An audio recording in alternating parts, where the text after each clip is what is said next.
His mate, his prisoner. Episode 11. Previous episodes are available in playlist, a link is given in the video description. Chapter 100.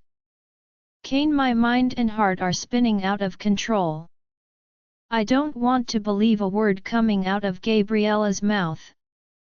At first, I thought this was just a cruel game being played on me. But when I realized that no one around me was laughing and that everyone seemed to be just as shocked as I was, I knew that this was real. This was happening. She was claiming that my whole existence was all a lie. She was claiming that my father was a liar. That he wasn't my father, to begin with. I've loved that man with everything in me. I did everything for him. I looked up at him. I saw him as my hero. Despite everything he put me through, despite locking me in basements without any food, despite all of that, I saw him as my father. I thought that he was hurting me to make me stronger. I felt that he was doing it to make me a man. Those were the words he'd said to me. When I was young, he hid me from everyone. Was this the reason? Because I had been stolen from my real family, and he didn't want anyone to find out what he had done?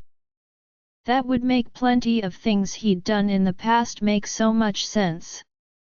It would give explanations to questions I've had all my life. Questions that he never willingly answered, even when I asked. The evidence was difficult to ignore. I could deny all I wanted, but I couldn't forget the words Gabriella had just spoken to me. She was right. She had nothing to gain from claiming I was her brother. None of them had anything to gain. I had nothing to offer anyone here, at least not anymore. Almost everything of mine had been destroyed. She was also right about the connection. I never paid attention to it before because of everything happening in my crazy love life. But now that it was out in the open, I felt the connection she was talking about.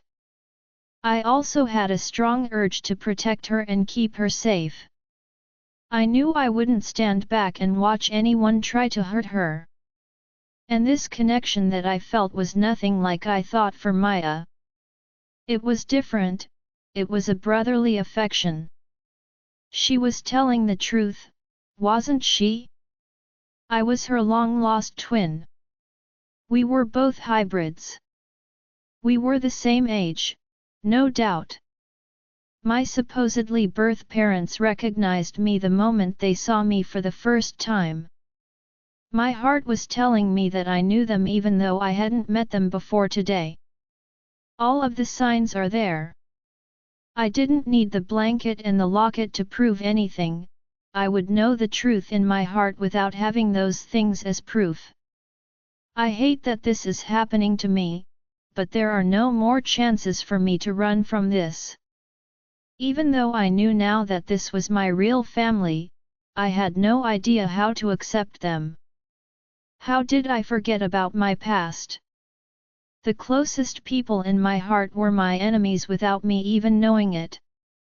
They destroyed my life while they were alive, and they managed to do it when they left this earth also. They never gave me a chance. It's like they lived to see me suffer. How could I have believed them all this time? Why hadn't I realized before that it was all a lie? All I had to do was dig deeper. All I had to do was search inside of me, and I would have gotten the answer I needed to stop myself from making so many stupid mistakes. They made me do things that I now thoroughly regret. I hurt the one woman that I was supposed to love. I hurt her, and I hurt her for the man I thought was my father and the girl I thought was my sister. I thought that I was avenging their deaths, and I felt that I was doing the right thing.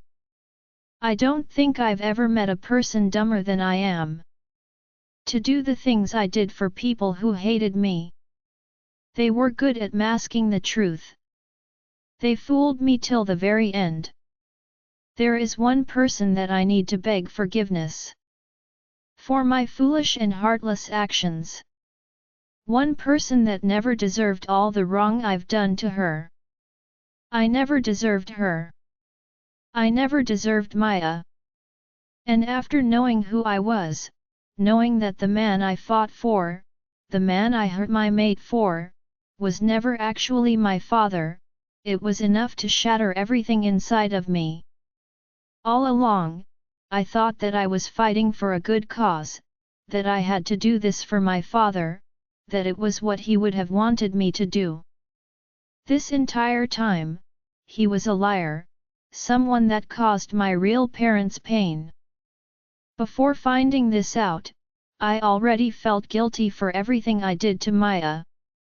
Now, I felt 1,000 times worse. I hurt her for a man that never loved me. I hurt her for a sister that was never even my sister to begin with. The signs were always there, and I ignored them.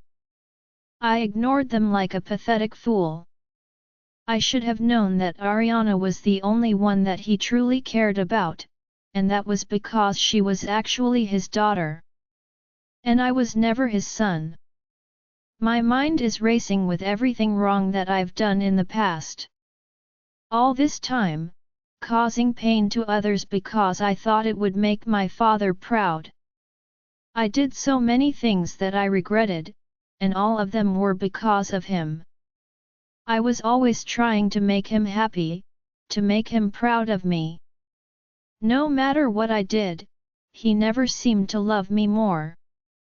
I was punished by him, tortured. And after it all, I loved him still.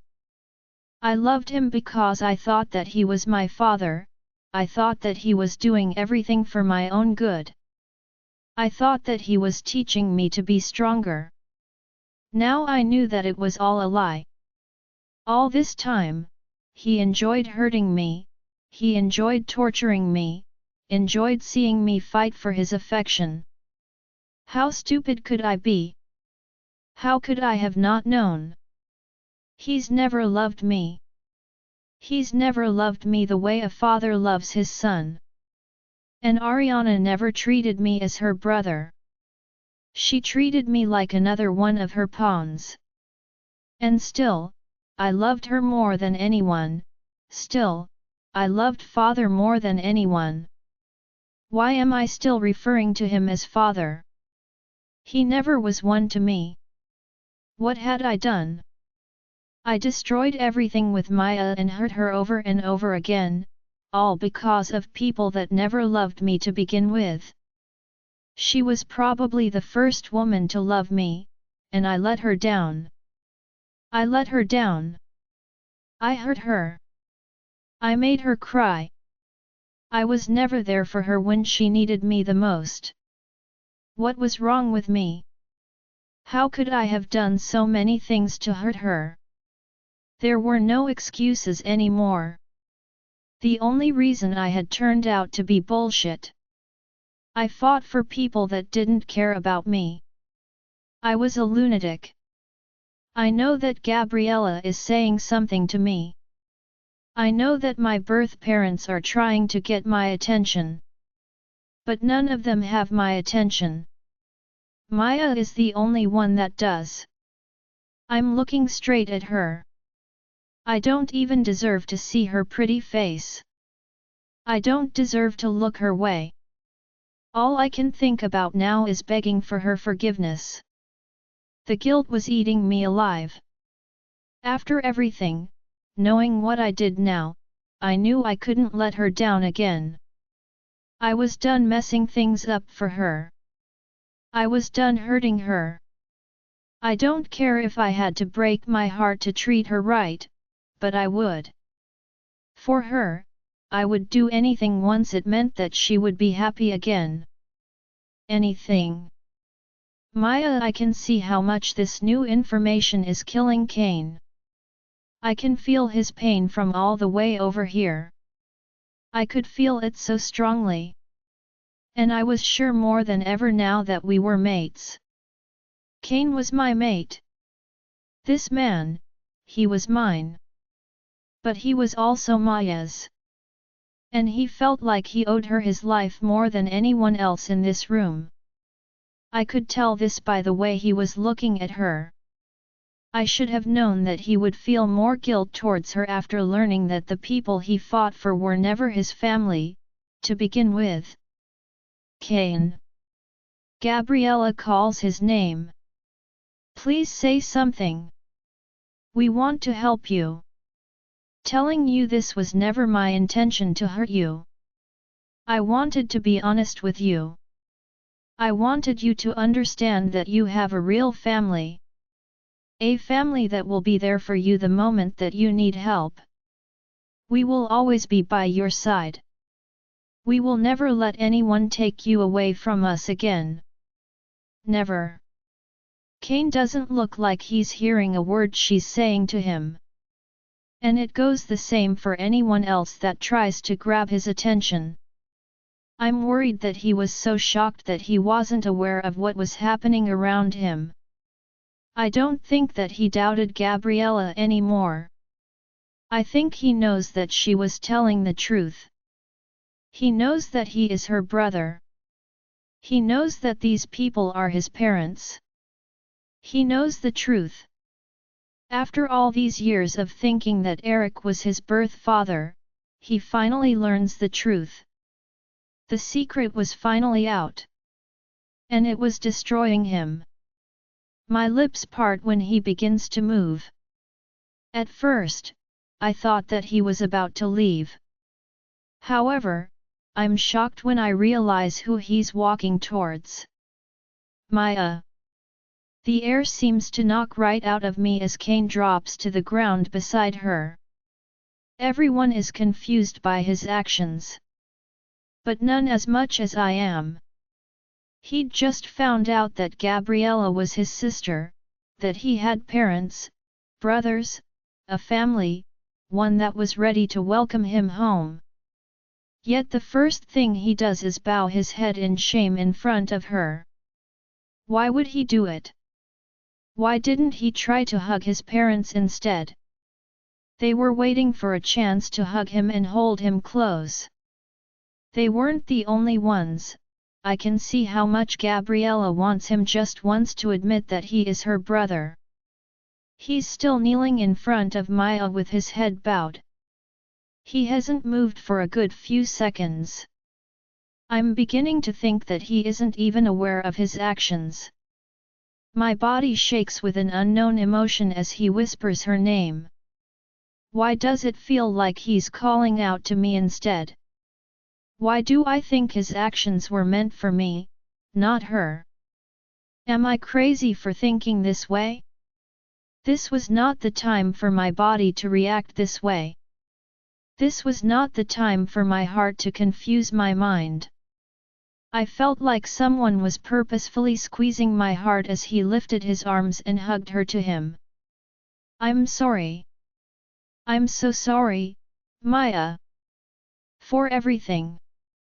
I never deserved you. You were always too good for me, even from the start. I beg you, please forgive me, sweetheart. Please forgive me. I will never do anything to hurt you again. Never. Maya. There is a stunned silence as everyone looks at Cain and Maya. This was the last thing that I was expecting him to do the moment he found out the truth. I blink away the tears as she gently hugs him to her. I think she's happy that he's hurting me. I can tell by the sly look she sends my way when she feels no one is paying attention to her. Gabriella looks at me, and she knows what this is doing to my heart. She gives me an apologetic smile, but she has nothing to apologize for. She didn't purposefully let this happen. Cain was the one doing this. Not her, not anyone else. He broke my heart, but I don't think I'm even on his mind now. The woman in front of him is all that he cares about at this point. Telling him about Eric and Ariana has managed to push him back closer to her. If he had doubts before, he doesn't have them again. I can see that he wants to make things right between them. Then what does that mean for me? Did I read him right earlier? Was it finally the end? Austin and James are looking at each other, and I think that maybe for once, they do not hate Kane. They're happy to see him give a heartfelt apology to their sister, even though I know there is no way that she is Maya. Not after the things I've seen her done. These people may love her, but she doesn't love them back. I bite my lip to keep myself from shouting at her again. The last time I did that, I pushed Kane further away from me. There was nothing else that I could do today. I thought I was doing the right thing when we decided to tell him the truth. Not once did I think it would push him closer to her and further away from me. It's not like I regret him finally learning the truth. He had to find out eventually. I was hoping that Gabriella and Kane would be able to bond and catch up on all the moments they'd missed out in life. I didn't have a brother, at least not right now when I had no memory of my past, but I wanted Gabriella to experience the love that Austin and James had for their sister. Somehow, none of that happened. Kane doesn't look ready to accept her yet. He doesn't even look prepared to accept his parents. The only person he seems like he wants to be near right now is Maya. I exhaled and tried to keep calm even though my emotions threatened to explode. Maya runs her hand through his hair, pretending to care about his feelings. I love you, Kane. You don't need to apologize. I know that we will be together always. I know that no one in this world or even in this room will ever be able to separate us. I know that she said that last line to challenge me. I knew that she did because of the way she looked at me. Did no one else see what I saw? I felt like I could see straight through her act. Her "I love you" did not sound sincere. There was no emotion in those words. If I were to say those same words to Kane, it would come straight from the heart. I would shout it, whisper it, and you would still be able to hear the intense emotion in my voice. No one would ever have to question if I loved him. They would know it by just the way I said the words. It was not the same for her. It was not the same because she didn't truly love him. I excused myself to the bathroom. I couldn't watch Kane bowing down to Maya anymore. Gabriella was the one that gave me the directions. I opened the door and dropped myself to the ground as I brought my knees to my chest. What kind of hurt was this? The look on Kane's face told me he was done with me. He was done with us. He was ready to be the man he wanted to be for Maya. And for all we knew, it wasn't even the Maya he knew and truly loved. Shouldn't he be able to tell it wasn't her by now? What was taking him so long? Why was he ignoring all of the signs? Why was everyone who once knew Maya ignoring every single sign that this fake woman was showing to them?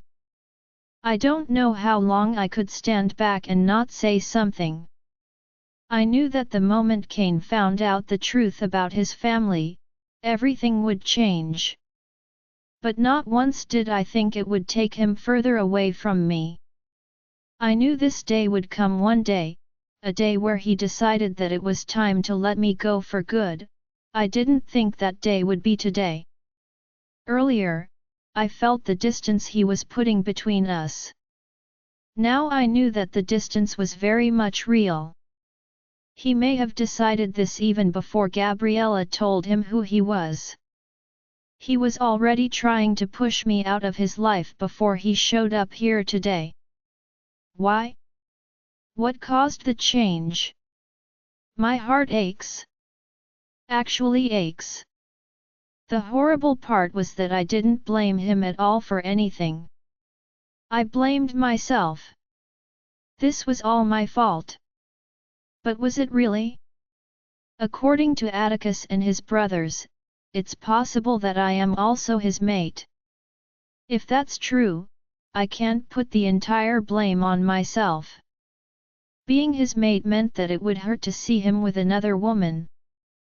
But she was his before I even met him. That's why she is the one that has the hold on him, and he is rightfully hers. My only problem is that I don't think that's his Maya. And I'm not the only person that thinks this. It tells me that I'm not being paranoid. I'm not just hoping that she's a fake so that there would be a chance for Kane and me.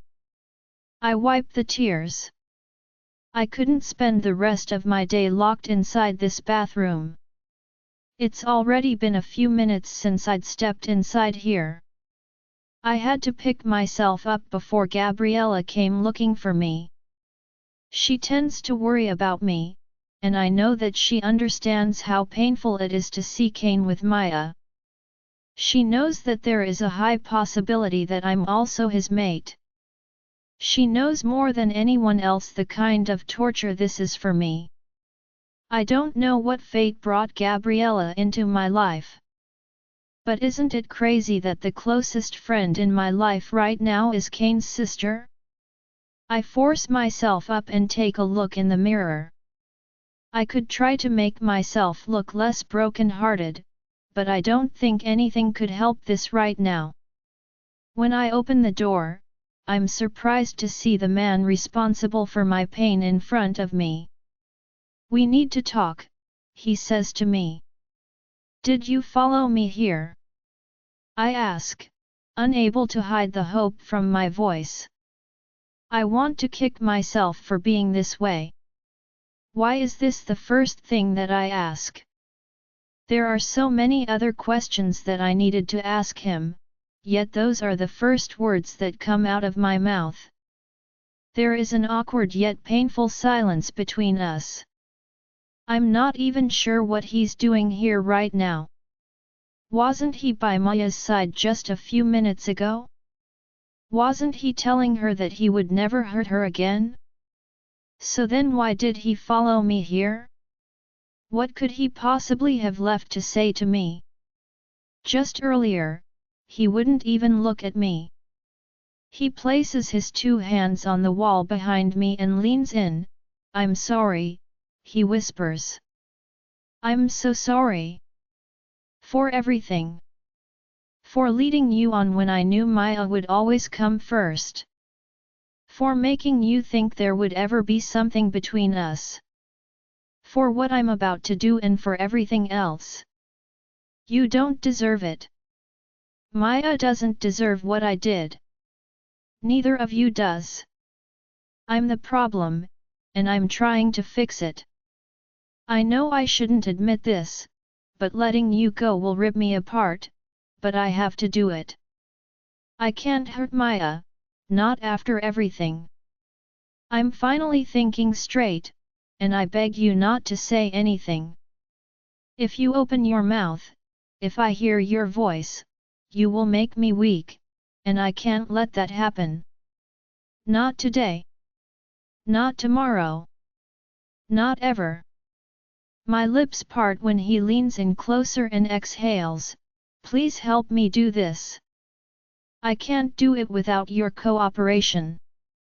I love Maya. I will never love anyone else as much as I love Maya. So please, help me be good to her. Please. She's been through too much, and I'm the reason her life is such a mess. I will never be able to live with myself if I hurt her again." Hearing Kane says these things to me made it hard for me to stand. How could I say no to him when he asked me this nicely? I could see how much he loved her. How much he wanted to make things right between them. I've always wanted Kane to be happy. His happiness was always the most important thing for me. And if it meant being with the fake Maya, I wouldn't stop them from being together. She may be an imposter, but in Kane's eyes, she was the same woman he loved in the past. If I were to tell him that she was a fake, he would never believe me. He would think that I'm making up a lie so that we can be together, he would think that I was being selfish. And I wouldn't let that happen. I wouldn't mess things up because I wasn't thinking straight. If this is what you want, I whisper, trying to fight back the tears. I will stay out of your way.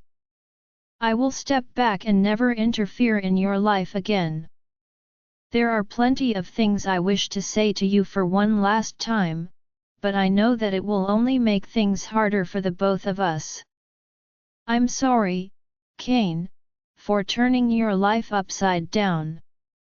I'm sorry that I made your life more complicated than it already was. I should have kept my distance from the first time I learned about Maya. You are doing the right thing. I wish you all the happiness in the world. Kane's eyes are closed, and I can see the misery in his expression. I can't stay beside him, not when he is like this. It will make me cave and regret everything I just said. I slowly remove his hands from the sides of me. He doesn't open his eyes as I begin to walk away from him. But I can't stop the tears this time. They're flowing like a river. I can't believe it's all over. He will never be mine. Kane, I watch her walking away from me, and I don't do anything to stop it even though I know she is walking away with my heart. There is nothing that I can do for her, not when Maya is around.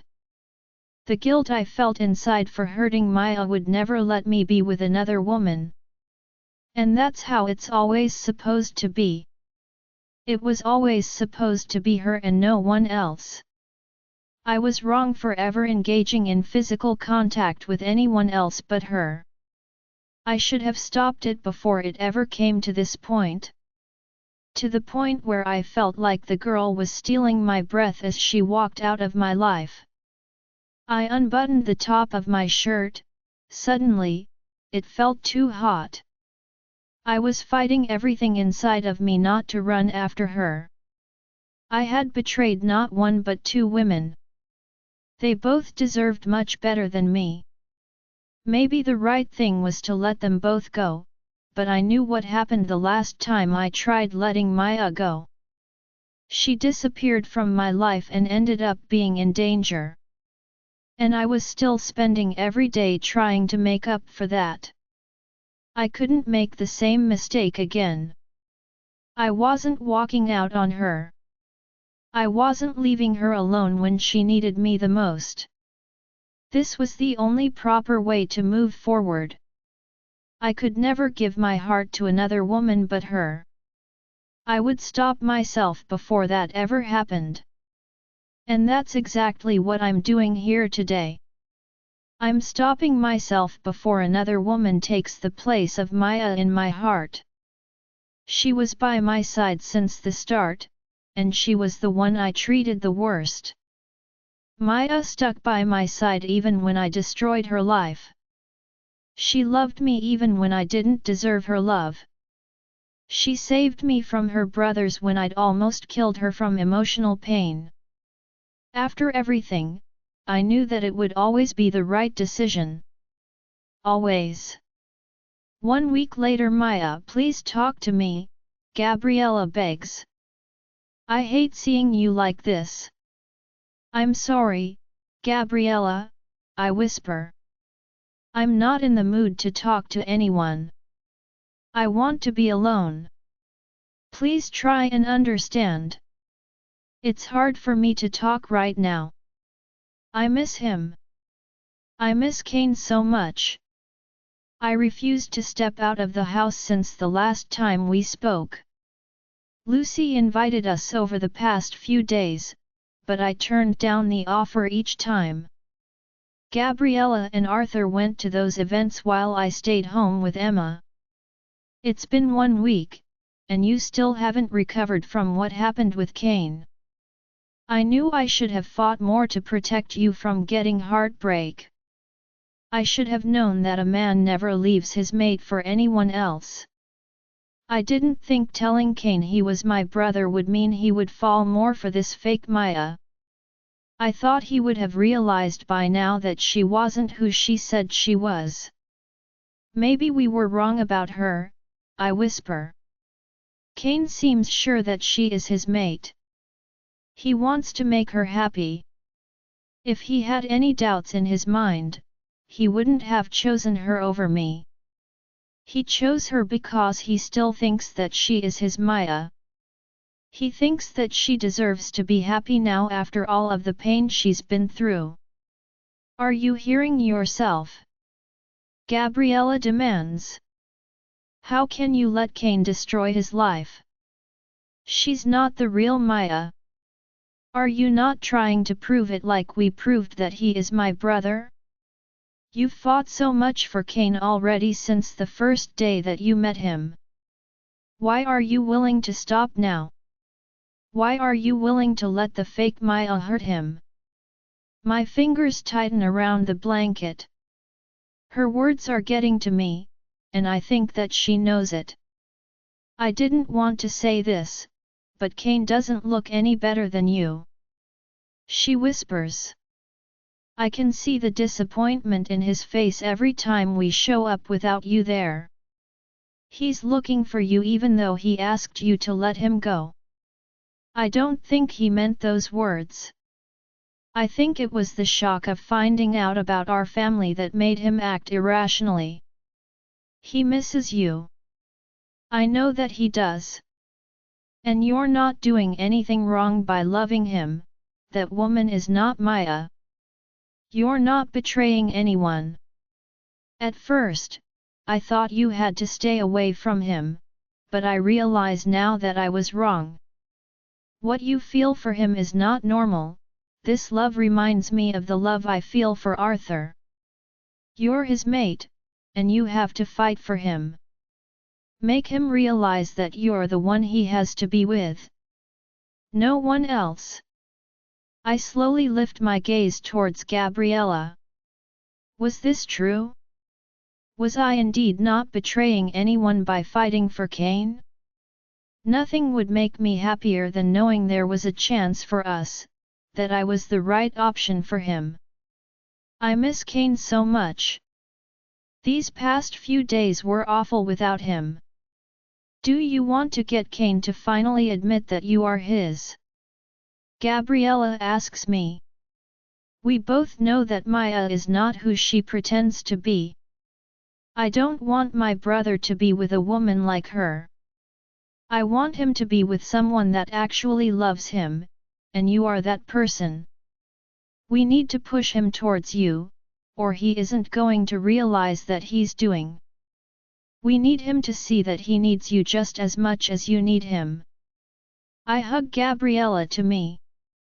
Thank you so much. She doesn't realize how much it means to me that she is on my side. That she wants me to end up with her brother.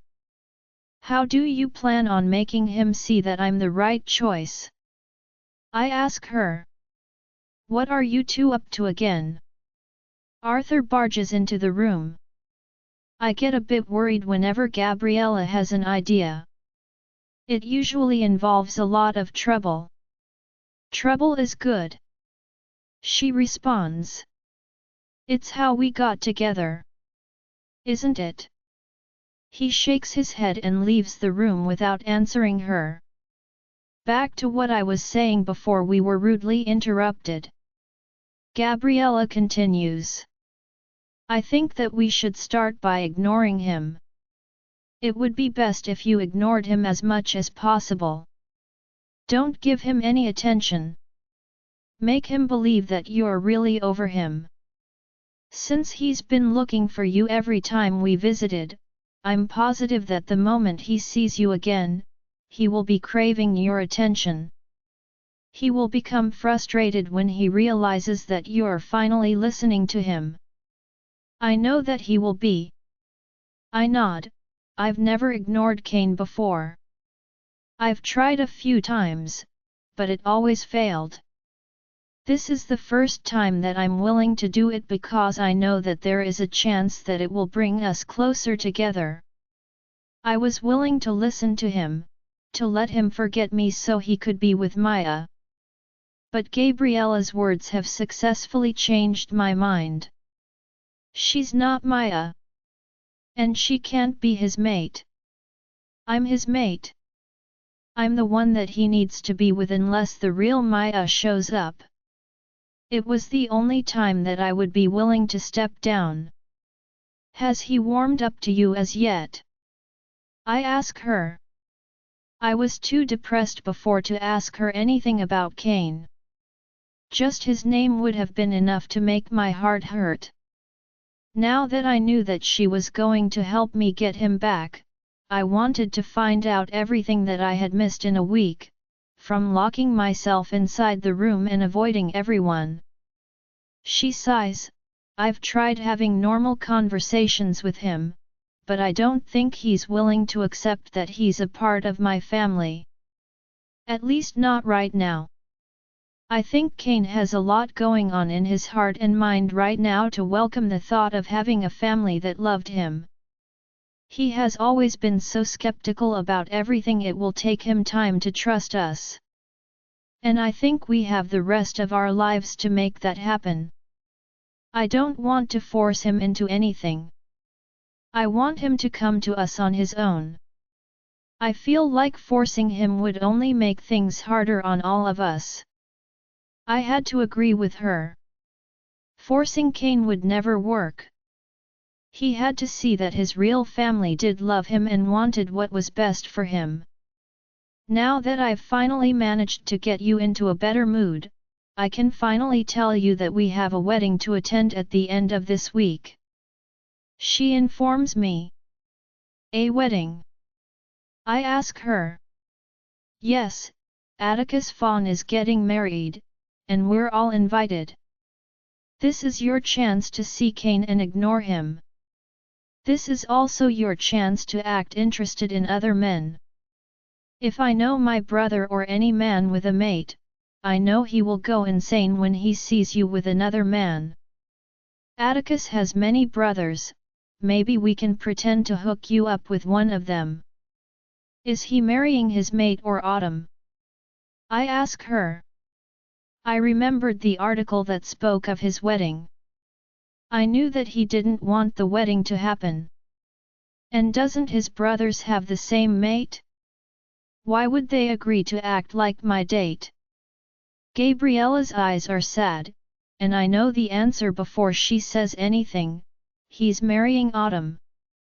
I don't know how his family got him to agree, but they are to wed. And I wasn't referring to Dante or Damon. He has other brothers. As far as I know, none of them have found their mates, and Arthur knows them well. He can ask them for a favor. I narrow my eyes. It seems like you have an answer for everything. How long have you been planning this? She laughs. Since I found out about the wedding from Lucy. She was the one to announce that we should all attend together when she received the invitations. I can tell that Gabriella knew how to be sneaky when she really wanted to. But I loved that about her. I hugged her one more time to me. Things were about to be crazy at this wedding. I could feel it. Kane, why am I here? Why am I standing in front of the house that I once knew to be my home? Before I moved out, I stayed with the man I thought was my father and the woman I thought was my sister. I had so many memories here. So many that were all fake. I made a promise to myself never to come here. Never to show my face knowing that they were dead. Now that I knew their love was fake, I don't know why I'm back. Part of the reason is that I needed to get some closure. They were gone, no longer on this earth, but somehow I couldn't bring myself to hate them. They were both far from perfect, they've done things that caused pain to the people around them. They did deserve what happened to them, but still, I don't hate them. Still, there is love in my heart for the man I thought was my father and the girl I thought was my sister. Ariana was not good to me, she wasn't the sister I hoped to have, but I still had plenty of memories with her. The pictures on the desk in front of me prove those memories. There were times that I enjoyed their company, times that they weren't the worst to me. Those were the moments I loved them for. Knowing now that I had parents willing to love me and who missed me, who never stopped searching for me, didn't make anything easier. I thought that it would, but it didn't. I don't know why it's so hard to accept them. I don't know why I can't just open my heart to them. Something is preventing me from doing that, and I'm not quite sure what it is. Gabriella has tried becoming closer to me these past few days, but I kept pushing her away. Part of me still doesn't want to believe that the two people closest to me were my biggest enemies. Part of me thinks that a small part of them loved me. I know I'm a fool for thinking this way, but I don't know why I'm this way. I don't know why I would still love people that destroyed my life. They stole from me a perfect home, one where I wouldn't have been forced to live a life like this. They stole everything from me, took it all, and I still can't bring myself to hate them. Was this how Maya felt with me? I took everything from her. I made her cry, and I made her life the worst it has been in her entire life. I did that. I destroyed everything for her. And still, she chose to love me. I could never understand why she did it, but now I think I did. Sometimes you can't help but love the people that tried to destroy your life. You can't control who you love. But there comes a time where it becomes unhealthy, and you need to know when to stop. Because loving someone like that only brings great pain. Why did you do it? I ask the picture of my father in front of me. Why did you take me away from my family? Why did you try to use me for your own benefit? Why did you destroy my life?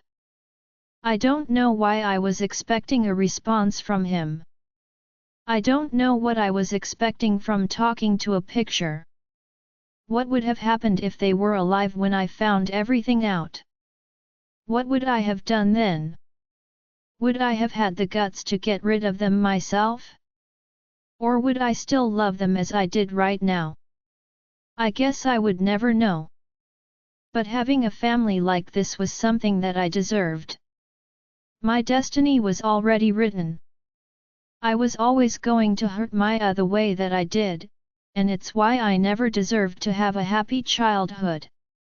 I had such a shitty life because of my future and the things the universe knew I would do. Maybe this is the reason why I don't hate them.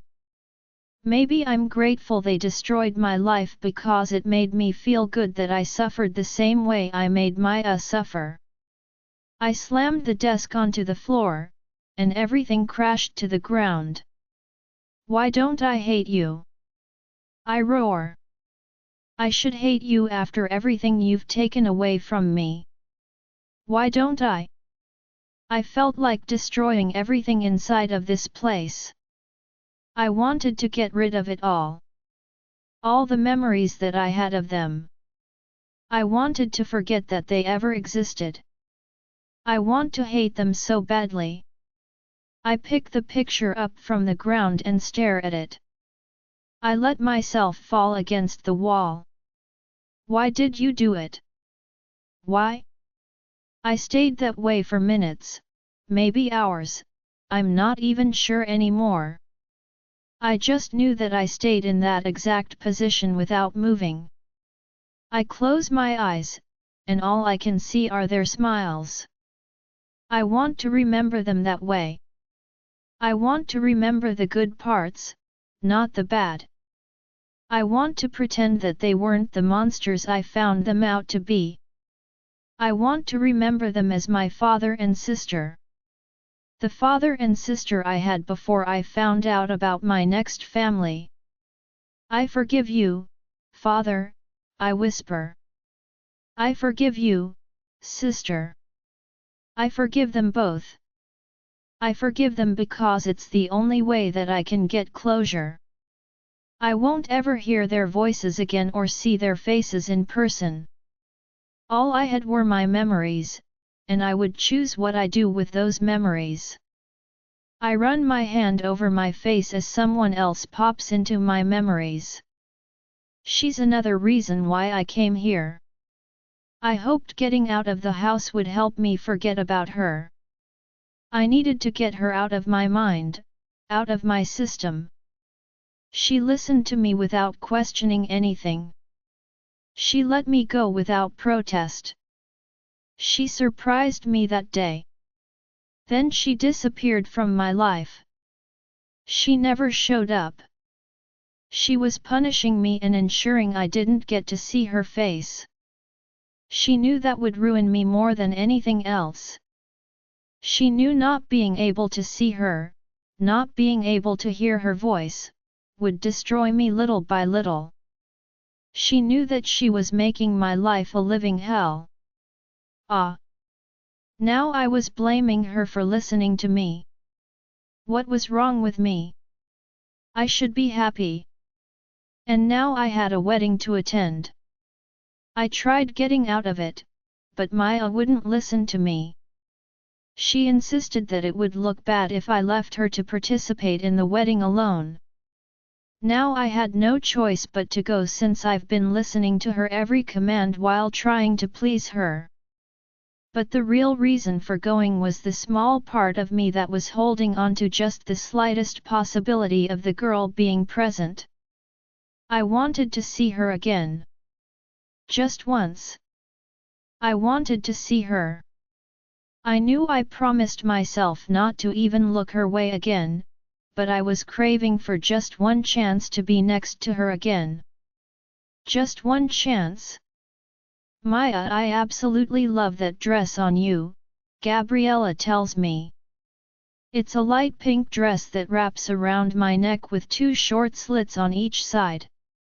I smile, thank you, and I absolutely love yours. It really highlights your beauty. Not that your beauty needed any highlighting. She laughs and hugs me. Is that my star girl? Arthur asks as he goes straight to Emma. Look how beautiful she looks. Emma did look absolutely breathtaking in the pink gown Gabriella chose for her. The two of us decided that pink was the color to wear, and Emma was happy to be matching us as well. I'm kind of nervous, I confess to Gabriella. This was the first time I would see Kane after so long. I'm not sure how my body would react to seeing him after missing him for so long. This is the longest we've been apart since the first time I saw him back at Giselle's palace. It's something that I didn't want to get used to. I wanted to see him whenever my heart desired. And that would be every second of every day. Don't be, Gabriella tells me. We're about to have plenty of fun with my brother today. He won't stand a chance against us in our plotting. I smiled, she always knew what to say to cheer me up. It was one thing Gabriella was excellent at doing. I looked at the time. We were running a little late, and I'm surprised Arthur didn't mention it yet. He was probably too busy filling Emma's cup with ice cream. No one spoiled her as much as he did. It's incredible how much they loved Emma. It's something I never got tired of seeing. She was a lucky little girl. Are you ready? Gabriella asks me. I nod. It was time to join Lucy and everyone else. They planned on meeting up a little distance from here. Then we would all drive to the wedding together. I still couldn't believe I was about to attend a billionaire's wedding. The people around me all had money, but none were billionaires as far as I knew. I'm not sure what to expect from this wedding. I knew that it wasn't about to be a happy one, however. Knowing what we did about Atticus and Autumn, I was a bit concerned about what we would witness today. Let's go have some fun then, she tells me with a grin. We get into the vehicle, and it doesn't take long for us to meet up with Austin and his family. We don't bother exiting the vehicles, instead, Hunter leads with his jeep to the front of us. Remember what we spoke about, Gabriella says to me. Ignoring Kane is a must. You have to do it for this plan to work. Don't let him get to you. It will be hard now, but it will be worth it in the end. Trust me when I say it will be more than worth it. I know what I'm saying, I've had lots of experience with Arthur. My plan is sure to be successful. When we're done with Kane, he will be at your feet begging for forgiveness, and that's exactly what we want. Don't make it easy for him. Men like him need to have it a little difficult. I nod. I won't mess up this time. I meant those words. I knew what had to be done, and I was going to do it the right way. We don't repeat much after that. There isn't anything else to discuss. We went through everything this morning already. The drive was a long one, but that was expected.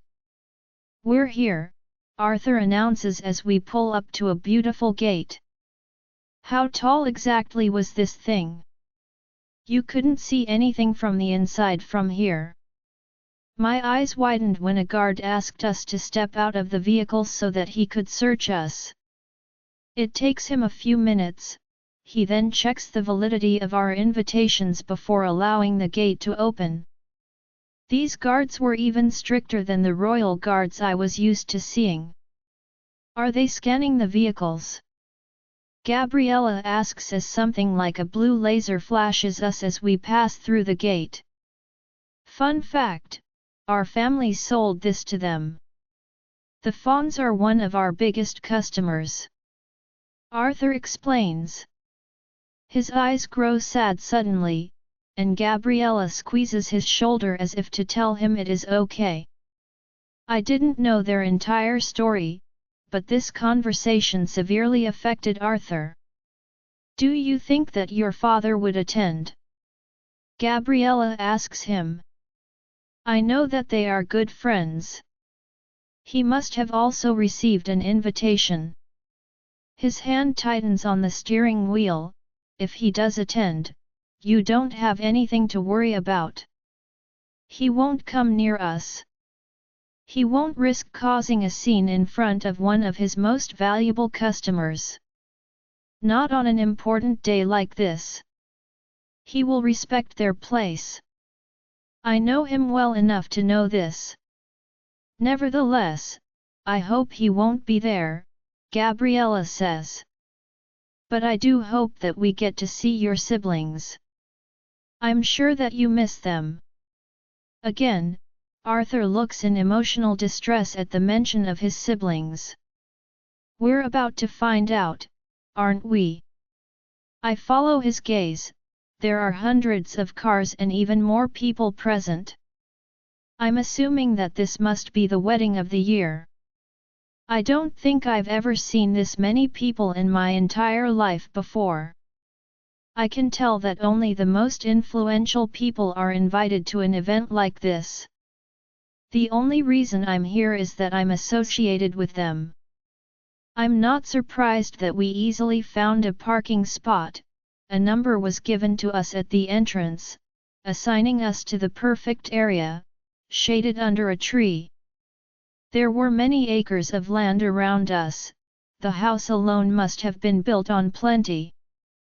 Do they not get lost in that house? I ask Arthur. He laughs. I don't even think they spend much time in that house. They're traveling a lot and constantly meeting potential partners. They're very good at negotiating. That was to be expected from a family with their status. I won't expect anything less from billionaires. They would be experts in that field. Their home alone was a symbol of their qualities. This isn't their only home, Arthur tells us. They have private islands as well. Each of those islands had their own yacht. They're living the great life. He informs us. Even though they were living such a lavish lifestyle, Atticus still wasn't happy.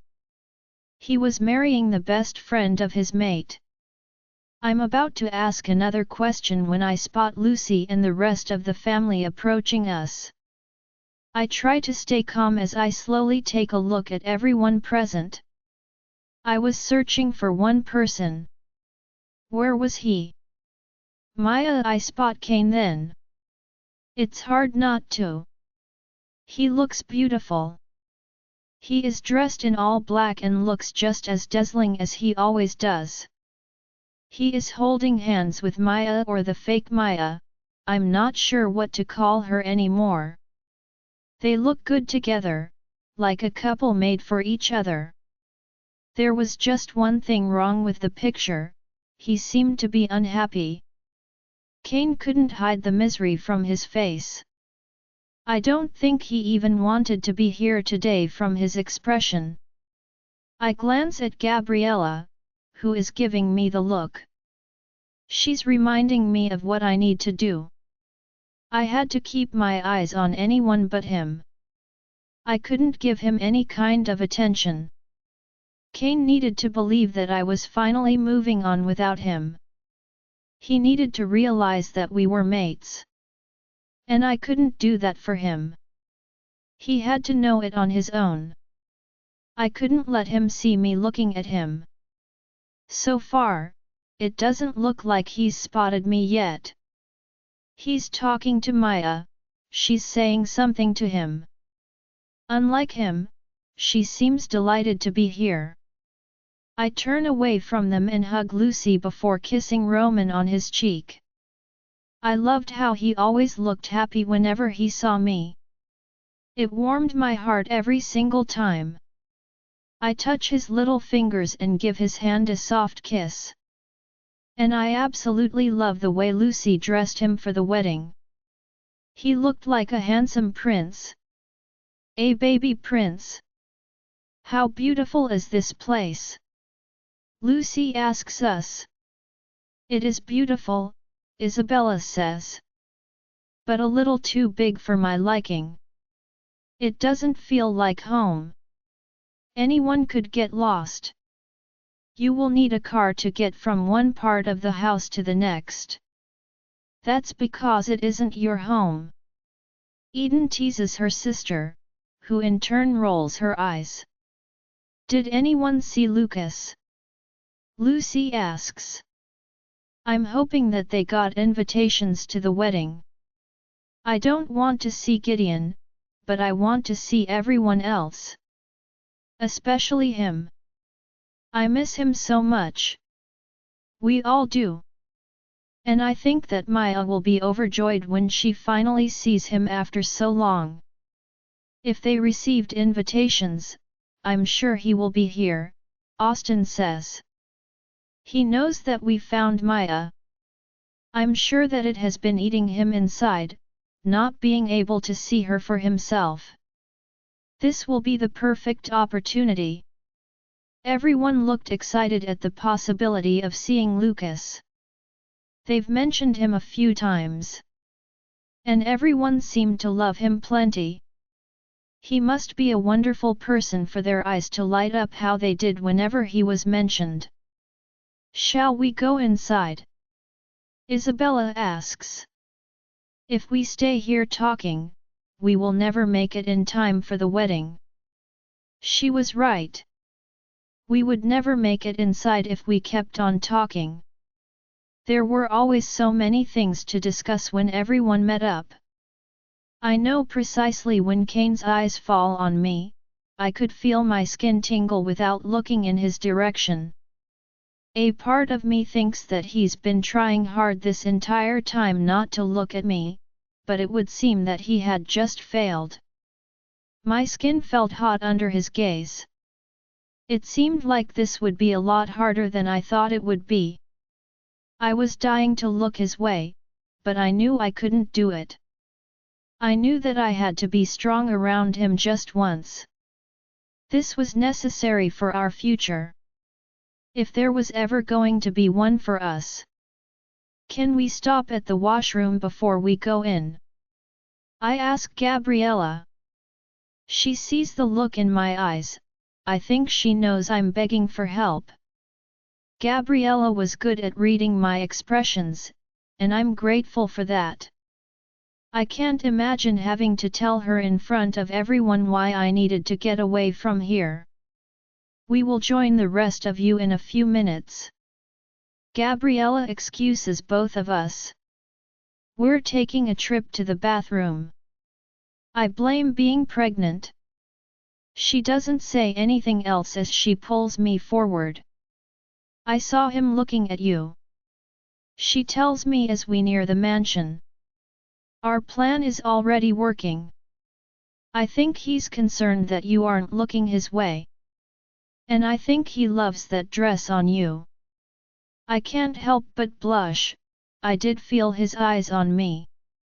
Thank you for getting me out of there. I didn't think it would be this hard to ignore him. I've never done it before. I'm so used to doing the opposite. Can I help you?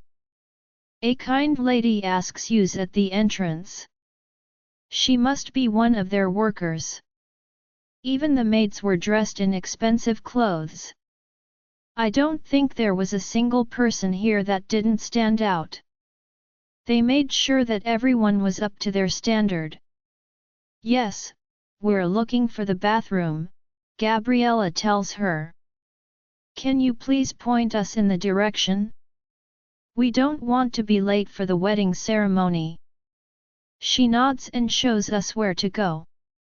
There was a screen to the left of us where we had to type the word bathroom, and we were shown all the different options throughout the mansion.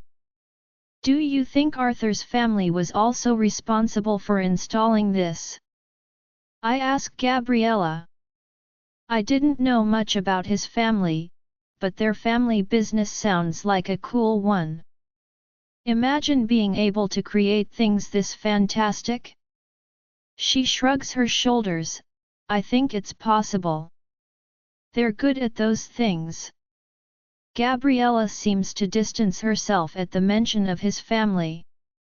She must have had a bad experience with them to react this way. What did Arthur's father do to her for her to be this way? We continue walking in silence. There are many portraits hung on the walls. There was even a painting with the fawns. I didn't stop and look at it, but it seemed like there were many more siblings that I hadn't met before. Everything in this house was pleasing to the eyes. It's insane how expensive everything looked. Tell me why we are heading to the bathroom when it's clear that neither of us needs to use it, Gabriella says to me. I don't think we stopped to think about that small detail. I bite my lips to keep from laughing. She was right. Using the bathroom was just an excuse to get away from Kane. It was an opportunity for me to get enough time to compose myself once more. But here we were, heading to the nearest bathroom. Is that a spa room? I ask as my jaw drops. The door was open, unlike the other entries we'd just passed earlier. Gabriella grabs my hand and pulls me into the room without warning. There is only one way for us to find that out. What are you doing? I whisper as she shuts the door behind us. When will we ever get another opportunity to check out the spa room in this unbelievable mansion? She asks me. We have time to waste since everyone thinks we excused ourselves to use the washroom. I shook my head at her as I took a look around me. There was a sauna, amongst many other things. I think they even give facials in here. She tells me as she points at the monitor. Even the spa room was a sight to see. It was bigger than any of the rooms I've stayed in before. I couldn't imagine what their bedrooms would be like. The doorknob turns, and Gabriella and I freeze. It takes us a moment to compose ourselves, and we rush to hide under a table. We weren't exactly doing anything wrong, but I can't imagine how it would look if anyone found us inside here when we knew how to find the bathroom. I watch as two persons walk inside and lock themselves in. One was a man and the other a woman. I could tell by their shoes. The man seemed to be in a rich white suit while the woman wore a white dress. I couldn't see their faces from this angle. Isn't it supposed to be wrong to wear a white dress to a wedding? Unless this was the bride, that didn't look like a wedding dress. It was a beautiful dress but not one I would expect a bride to be wearing. Please don't cry, the man whispers.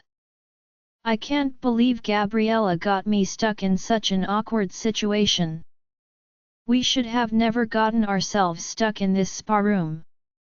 Now we had to listen to this private conversation, and there was nowhere for us to escape. As far as I knew, there was only one door, and it was behind both strangers. How can I not cry, Atticus? The woman cries. At his name, Gabriella and I gave each other alarmed looks. This was the groom that was supposed to be married in less than an hour. What was he doing inside here asking another woman not to cry? I tried every way possible to get out of this wedding. He tells her. There is nothing else that I can do to stop it. It's too late now. There are too many people here today to walk out. You know that just as much as I do.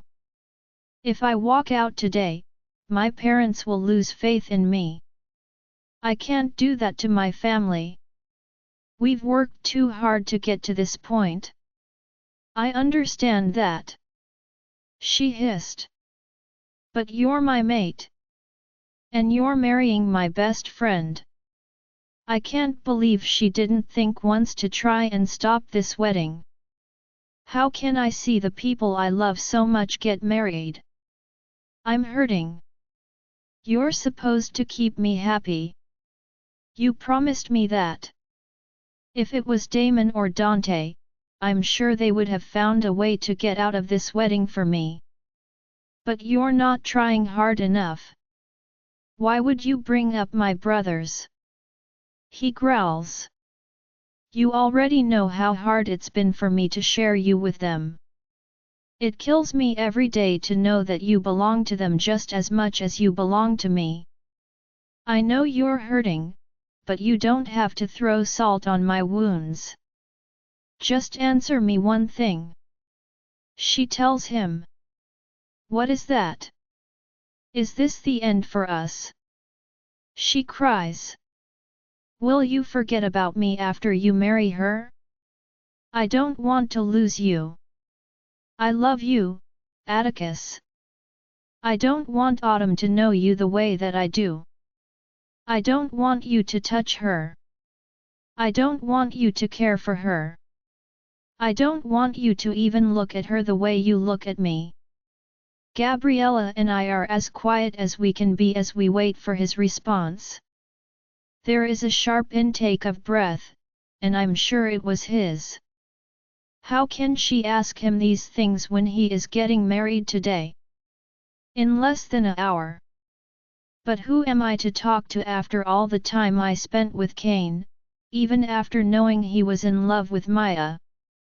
It doesn't make me any better than she is.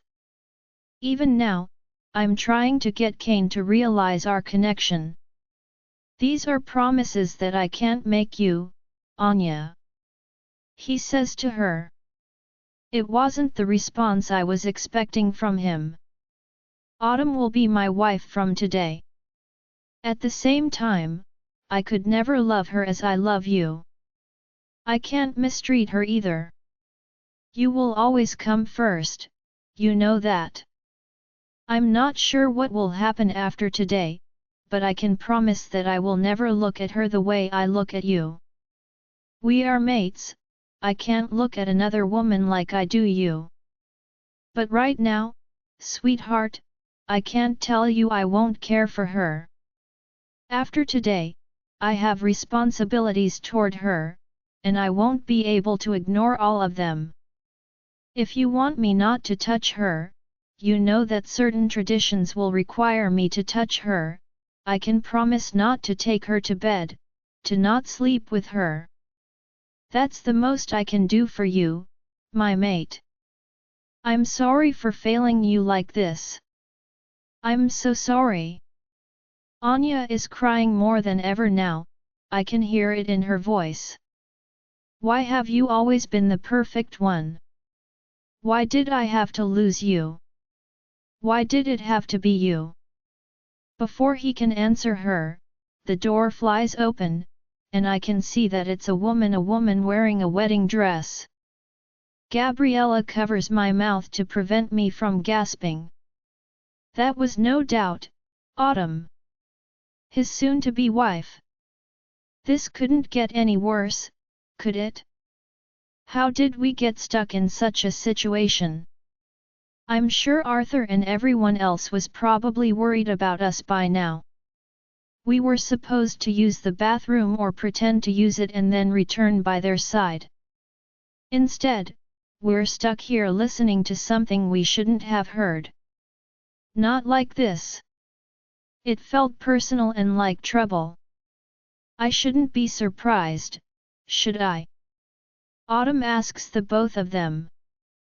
There is no hiding the pain in her voice. Does Autumn have feelings for Atticus as well? Even though this was an arranged marriage, something about the way she spoke told me that Anya wasn't the only one that liked him. Autumn, Anya whispers.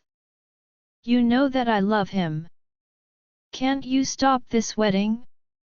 He is my mate. You know more than anyone else what my feelings are for him.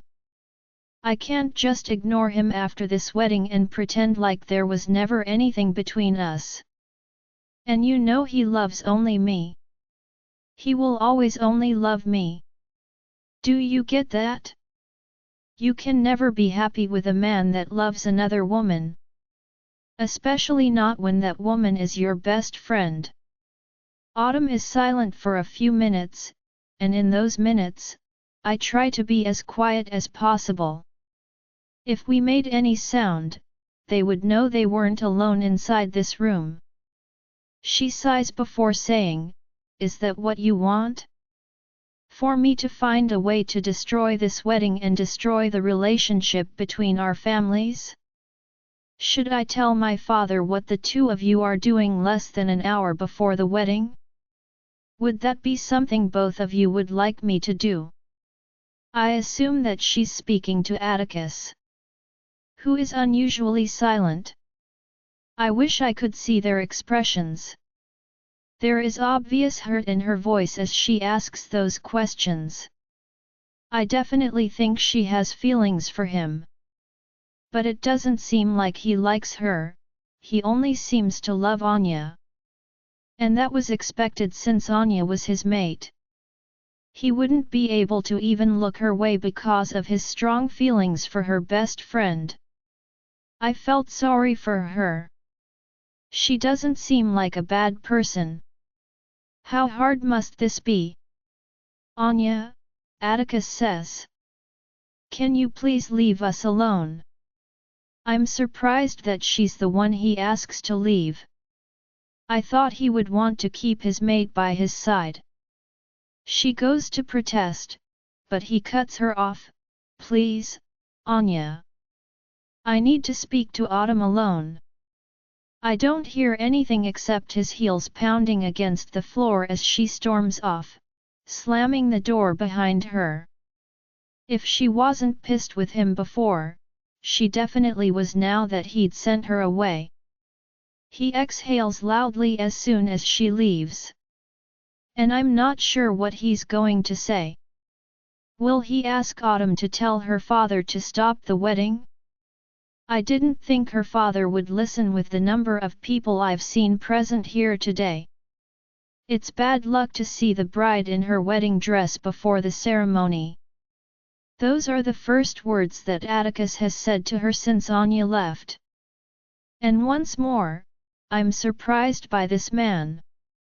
He's unusually calm for someone going through so much on his wedding day. What are we doing, Atticus? She asks him. You don't love me. You love my best friend. She loves you along with your two brothers. This marriage will be a burden on both of you. And it won't be a burden on you. He asks her. She is quiet, and I don't think she's willing to answer his question. I asked you a question. Do you want me to cause a scene? Do you want me to find a way to stop this wedding? This is your last chance. He steps closer to her, and I think I heard her tiny gasp. Our worlds don't revolve around us. We don't do things for our benefit. Our families didn't get to where they are today by making rash decisions. Every move is well calculated and executed in a way that would benefit us. I will not ask you to turn against your family for me. Anya asked you to do it, but she isn't thinking straight. This wedding will happen today whether we like it or not because this is the right thing to do for our families. And us Fawns always put family first above everything else. Nothing will ever change that. And I think it's the same for you. Is it not? Autumn is quiet once more. I think even she is shocked by his response. Are there any other questions you would like to ask me before we get married, Autumn? He asks her. I assume that her response was no because he suddenly storms out of the room, leaving her behind alone. Now it was just her turn to leave so we could get out of this room. I think that the look on Gabriella's face told me that she was thinking the same thing as I was. I'm surprised when she drops herself onto the ground and buries her face in her hands. Is she crying? She seemed strong and unbothered just a few seconds ago speaking to Atticus. Was this how she truly felt? Now that she thought she was alone, she showed genuine emotions. Why did it have to be you, Atticus? She cries. Why did it have to be you? She finally raises her head, and both Gabriella and I freeze when her eyes connect with ours. It's the last place we were expecting her to look. Crap! We were in big trouble now. Gabriella gives me an apologetic smile, and I can't help but sigh. How did we get out of this mess now? Please don't scream. I say to her. Her eyes were wide as we both got out of our hiding spots. I knew how bad this would look to anyone now meeting us. She didn't know either of us, yet we'd just heard her most private conversation with her future husband. That was our fault. I am sure that I will never be following Gabriella into a room ever again after today. This isn't as bad as it looks, Gabriella explains. I got a glimpse of the spa and wanted a better look at it. Then Atticus and Anya barged in, and we didn't know what to do, so we hid since we weren't supposed to be inside. We promised to you that we were only looking for the bathroom, and then all of this happened. We got stuck in here. And we didn't mean to listen to your conversation. She slowly calms down after hearing our explanations. I think she can see that we weren't trying to harm her or cause trouble. At least, I hoped that was the case. As far as we knew, she could call guards and have us removed from the wedding. Won't that be something interesting to see?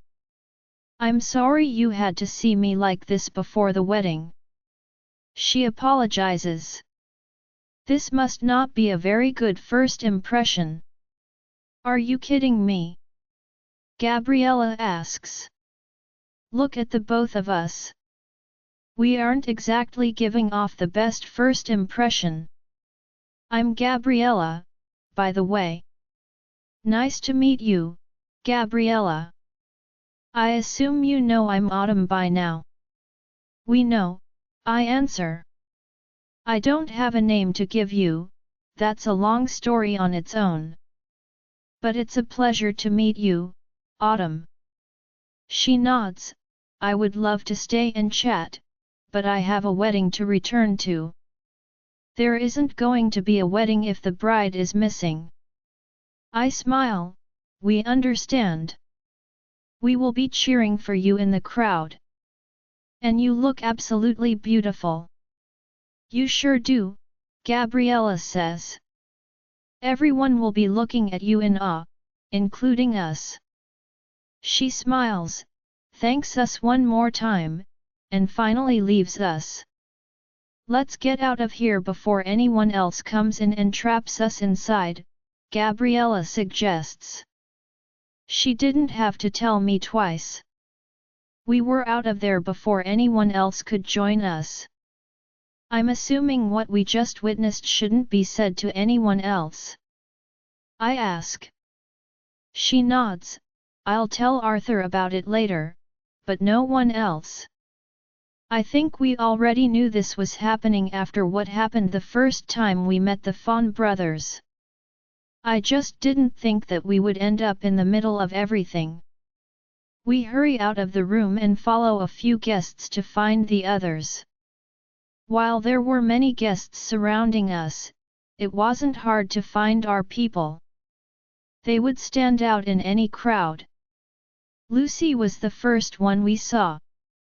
The rest of them were a little distance away but close enough for us to see them. There you two are, Lucy says as she spots us. Arthur is going crazy thinking something happened. I had to force him to let me come get you while he stayed back with Emma. It's a good thing we didn't take any longer in that room, Gabriella says. He might have caused a scene by the time we returned. She was right. Imagine what would have happened if Arthur had barged in while Atticus, Anya, and Autumn were all in the same room with us. As soon as we join the others, Arthur attacks Gabriella with questions about why she took so long. She had to explain that she would tell him about it after the wedding. We couldn't risk anyone else hearing what we heard.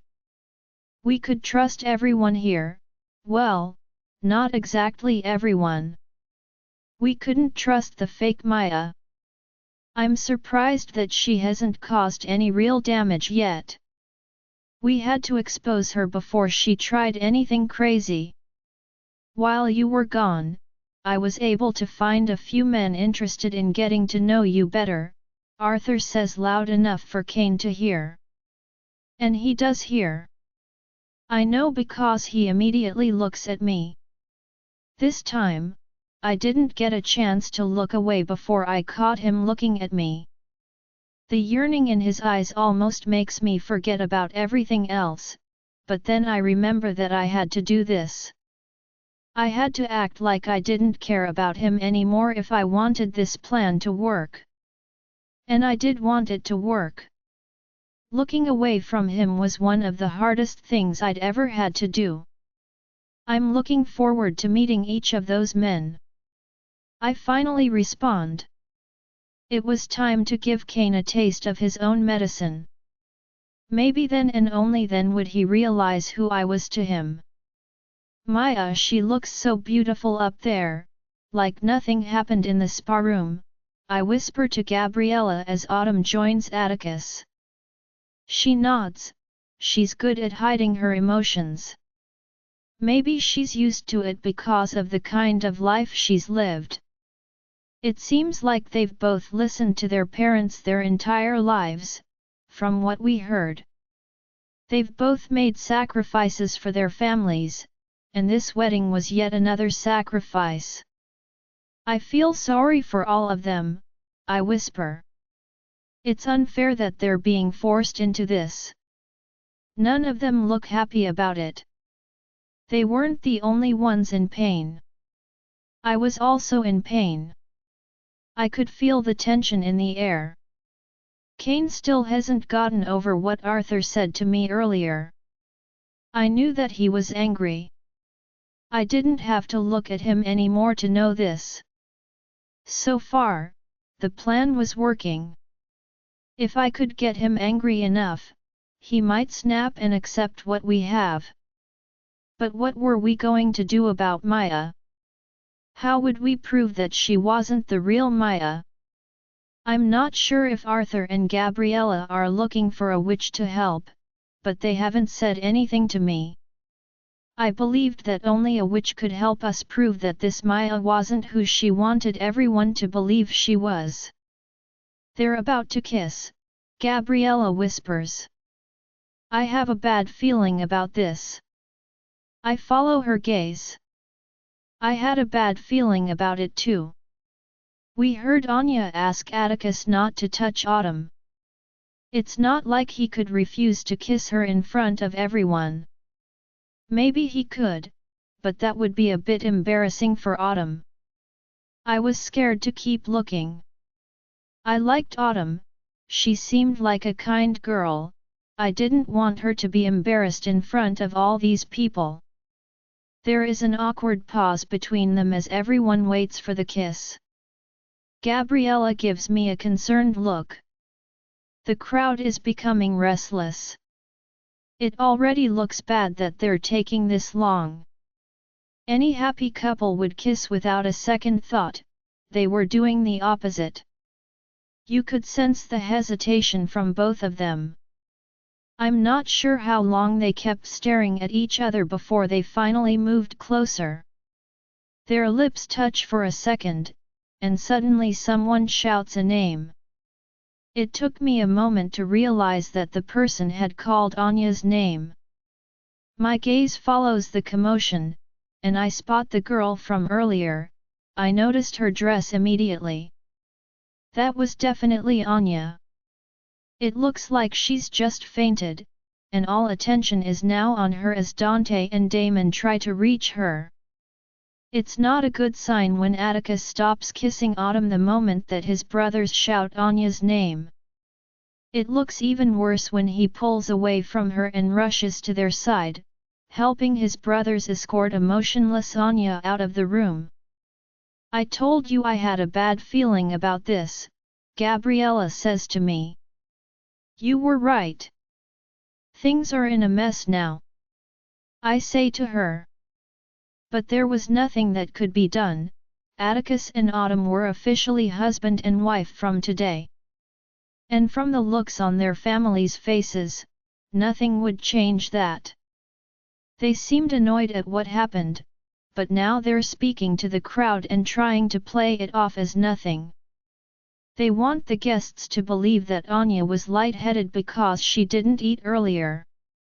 Anyone that knows them knows the true reason why she fainted. She just watched her mate get married. With all the commotion, I didn't realize that someone had joined us. Maya. I hear him ask in disbelief as he looks at her. There's both pain and joy in his eyes. Lucas. Lucy says happily. Maya looks at him, and she doesn't have the same joy in her eyes as he does. He rushes to her side and pulls her into his arms. I missed you, my little troublemaker. I missed you so much. I thought we had lost you for good. I'm so happy you're in front of me. I'm so happy to have you back safe in my arms. She hugs him back when she sees everyone looking. Can no one else know that she isn't their real sister? There should be tears in her eyes after reuniting with her brother, but there are none. She looks exceptionally calm under the circumstances, another big red flag. I'm sorry I couldn't come sooner. I've wanted to all along. He apologizes. It's been killing me inside knowing that I couldn't come to you the moment I heard that they'd found you. I'm sorry your brother failed you. I'm sorry I couldn't be there for you when you needed me the most. Why wasn't she saying something to console him? There is another woman that I didn't notice earlier. She is beautiful but her eyes look distressed. Something must be bothering her. She has long black hair and beautiful green eyes. She reminds me a lot of Arthur. She looks at him at the same time that thought enters my head. Arthur, she calls out to him. She looks happier now that she spots him. How did they know each other? Even Arthur looks overjoyed when he spots her. The only other person I ever see him like this with is Emma. Freya, Arthur whispers as he hugs her to him. It's so good to see you. It feels like it's been forever since the last time I saw you. I can't believe how long it's been. Did anyone else come? She's Arthur's sister, Gabriella explains to me. The one Lucas married. That would explain why she reminded me of Arthur from the moment I saw her. Yes, Avery is around here somewhere. It's just the three of us. Freya answers him. Father has this entire thing going on back home, and he wanted everyone else to stay back. He allowed Avery and me to come with Lucas so that it didn't look bad that none of us attended the wedding. Arthur looks disappointed, but he does seem happy to have her by his side at least. How have you been? Is Lucas treating you right? Gabriella rolls her eyes. He knows Lucas is a sweetheart. I don't know why he has to ask something like that. Gabriella seems to also be very fond of Lucas, and I think from Arthur's expression that he doesn't like that she's so close to him. But that was every typical mate. They didn't like their woman close to any other man but themselves, especially someone who wasn't a relative. Yes, Arthur, Lucas is the perfect gentleman. Maybe too much of a gentleman. She confessed. Too much of a gentleman? What did she mean by that? I don't see why someone being too much of a gentleman should be a problem for a woman. She should be happy that he was. Well, that's good to hear. I hope you're not just saying that to protect him. Arthur says with narrowed eyes. Of course not, she disagrees. I have no reason to do that. He's been so good to me, Arthur. I couldn't ask for anyone better. Gabriella hugs Freya then. I'm sorry that Arthur is such a pain. He may harass you about Lucas for the rest of your life. Sweetheart, aren't you supposed to be on my side? Arthur asks Gabriella. I can't make it easy for him. He must know that I will beat him if he hurts my sister. Lucas hugs Gabriella then, and Arthur growls. Why do men always growl when I hug their wives? Lucas asks playfully. I will never understand. Gabriella laughs. You haven't changed at all. That's good, Lucas. We were all worried about you.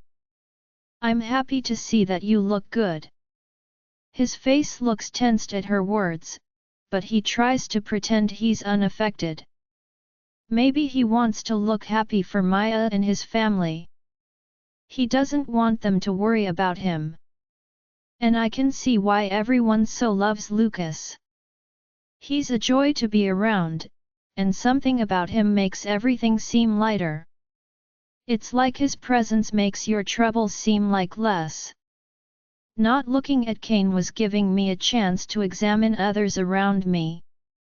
It was also a form of distraction. I had to keep my mind on anything but him for this to work. And it was working.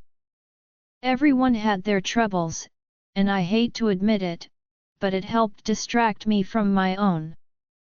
"You haven't introduced us to your wife," Austin says. "Do you not want her to meet your brothers?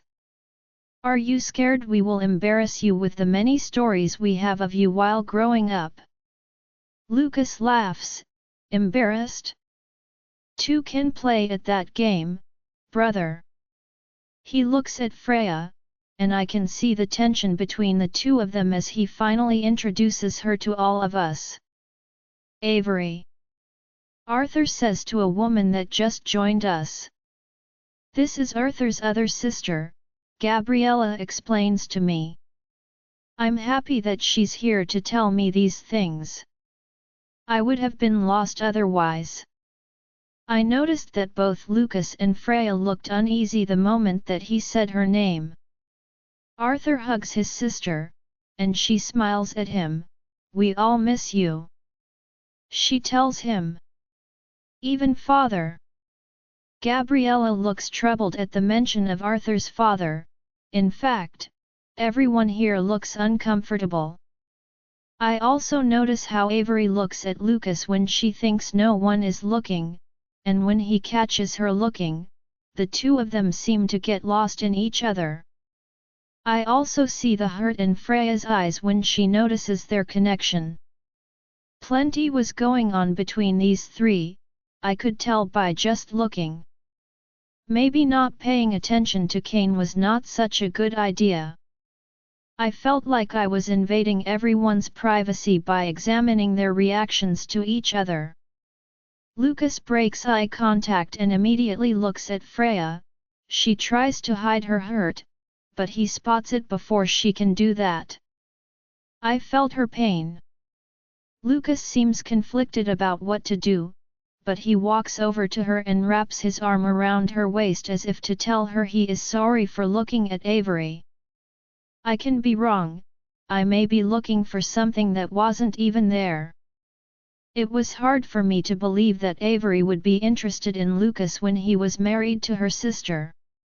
She didn't seem like someone who would do something like that, and I'd only just met her. Lucas also didn't seem like the man to do something like that to his wife. There was something else going on here that was causing them to behave that way. I just wasn't sure what it was. My heart aches the longer I look at Lucas. I want to hug him. Here I was acting all weird again. I often behaved this way whenever I was introduced to someone new from Austin's family. I knew that everyone here had a soft spot for Lucas, but it doesn't explain why I did as well. Seeing him so unhappy was bothering me for some unknown reason. Why? Who was Lucas to me? He knew everyone here for years, and that's why they were reacting this way. But I didn't know him at all. He looks my way, and I don't know what happens to my heart when he does. Why does he feel like my little brother? Why do I want to protect him with all my heart? What is wrong with me? No one has introduced me, he said as he continued to look my way. I don't think we've met before, he tells me. I'm Lucas. Everyone's favorite, as you can tell already. It's a pleasure to meet you, Lucas. I greet him. I'm sorry, but I don't have a name to give you. It's a long story, Gabriella says. We can explain it to you later. For now, I think that we all want to catch up on how things are with you. I'm sure Arthur also wants to know how everyone back home is doing. Of course, Lucas says. My wife can tell him everything he wants to know. There is going to be a dance soon, Gabriella says suddenly. I think she's reminding Arthur that he needs to introduce me to some men. We had to get Kane to show his real emotions around me. Time was running out on us. I didn't want to wait any longer. I'm excited, Lucy says. I'm always looking for excuses to get Austin to dance with me. Can you excuse me for a few minutes? Arthur asks as he disappears into the crowd. Gabriella gave me a mischievous glance as if to say it was almost time to put on the most significant act of my life. I had to pretend to enjoy being in the company of whoever Arthur was going to bring for me. I'm not excited over this, but I was trying to stay positive. I kept telling myself that this was the only way for me to move forward. I think he's bringing one of the Fawn brothers, Gabriella whispers as she tiptoes to better look at Arthur returning. I try not to look, I'm nervous. I don't think looking at my potential date for the rest of the wedding would make things easier on me. The tension is even greater than earlier when Arthur shows up with a man that has light blonde curly hair. His grey eyes are a perfect match for his gorgeous face. Arthur chose well, Gabriella whispers under her breath. This is Griffin Fawn. Arthur introduces him to me. I already explained your situation.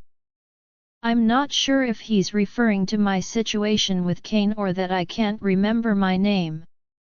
Griffin looks like a player by the way his lips curl into this gorgeous smile that I'm sure will make any girl that isn't in love fall to their knees. It doesn't work on me because I'm already crazy for Kane. But I had to pretend at least that it had some effect on me. I pretend to blush and act all flustered. How embarrassing must I look to the others around me? It's nice to meet you, beautiful girl with no name. He says as he brings my hand to his lips. I'm shocked at his actions, but I quickly mask my shock with pretend awe. And it's nice to meet you as well, Griffin. I'm happy that Arthur didn't let me down yet again. He chose the right woman for me to spend the rest of my evening with, he says.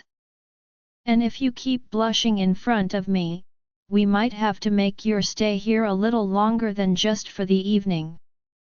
He winks. I'm surprised by how forward he is, and now I'm hoping that Arthur did indeed explain to him that I was in love with Kane. I didn't want him to think that there was a chance for us. Since he did seem like a player, hopefully, he will quickly move on to the next girl that shows him any attention. They're about to have the bride and groom dance, Lucy says as we notice Autumn and Atticus returning. Atticus looked even more frustrated than he did earlier. Autumn was still good at masking her feelings. How beautiful would this have been if they had been in love? They both suited each other in looks, and they looked lovely together under the lights as they swayed to the slow song. I sigh. Life was unfair sometimes. Kane what? He just kissed her hand in front of me. It was taking all my self-control not to snap his neck in two. How could she move on so quickly? She was blushing and acting all shy in front of him. It was making me pissed. I can't remember the last time I felt like this. I remember all the times she looked at me that way. I know I should be happy. I was worried about her all this time. The past few days had been hell for me without seeing her, without knowing anything about her. I wondered if I was too harsh on her and had done the right thing. That day I was so hurt and guilty that I was only thinking about Maya. And that was how it was supposed to be. Maya was always the only one I was supposed to be thinking about. I've spent these days trying to give her as much love as possible. But the more I gave, the more I felt less for Maya. I was forcing myself to be with her at this point. I knew now that I had a mother and a father. I had other brothers and sisters. I had a family. And now I had Maya back in my life. Then why do I still feel so lonely? My heart still beats for the woman now looking at another man. I knew that I had to let her go to keep Maya happy. I knew that it was the right thing to do, but why did it hurt so much? I knew the right decision was never easy, but why is it so hard? Why can't I watch her with another man and be happy for her? Why do I want to stab his eyes for even looking her way? I was a selfish for wanting to murder the one man she showed any attention to since she met me. She was just another woman that was too good for me. Maya deserved more, and she did as well. I've said this a million times, and I meant those words. I don't know why they ever fell for me. I was never worthy of anyone's love. I still am not worthy of it. I watch as Griffin extends his hand, and she takes it. I exhaled and wiped a finger over my bottom lip. I didn't know how to survive the rest of this wedding. How? How could I stand here and watch her be with another man without losing my mind? And how did I pretend that it wasn't ripping me apart? Join our Facebook and WhatsApp group for more updates, link is given in description. Rest audiobook will be continued in next episode.